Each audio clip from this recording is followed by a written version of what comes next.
అమ్మవారికి చేసిన ప్రసాదాల్లో one of the main ప్రసాదం గారెలు కదండి.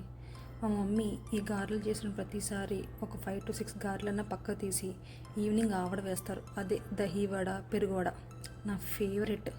ఇవి చేసిన ప్రతిసారి మా డాడీ నాకు వాటాకు వస్తారు. So let's make avada without giving any share to my dad. First ప్యాన్లో ఆయిల్ వేసుకుని అందులో జీలకర్ర, ఆవాలు, శనగపప్పు, పచ్చిమిర్చి, ఉల్లిపాయ చీరికలే వేసుకోవాలండి. అల్లం కూడా మెయిన్. అసలు అల్లం లేకపోతే ఆవడే లేదు. ఒక ఎండుమిర్చి, కరివేపాకు, సాల్ట్, పసుపు వేసుకుని లైట్గా ఫ్రై చేసుకోండి. ఆనియన్స్ ఎట్లా ఫ్రై అవ్వాలంటే తినేటప్పుడు కచ్చని సౌండ్ రావాలి, అప్పుడే దాని టేస్ట్.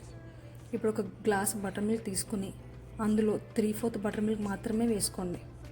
ఇప్పుడు గారెలకి ఫోక్తో హోల్స్ పెట్టుకోండి. సో గారెలు మధ్యని బాగా పీలుస్తాయి. ఇప్పుడు ఈ గారెల్ని ఆ బటర్ మిల్క్లో వేసేసి గ్యాస్ ఆఫ్ చేసేయండి. ఒక 5 minutes అయిన తర్వాత గారెలను తిప్పుకోండి.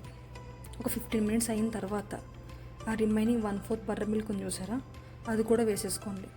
సో దట్ గారెలు జ్యూసీగా ఉంటాయి. ఫస్టే గ్లాస్ మొత్తం వేస్తారు అనుకోండి, గారెలు మొత్తం పీల్ చేసి తినేటప్పుడు డ్రైగా ఉంటుంది.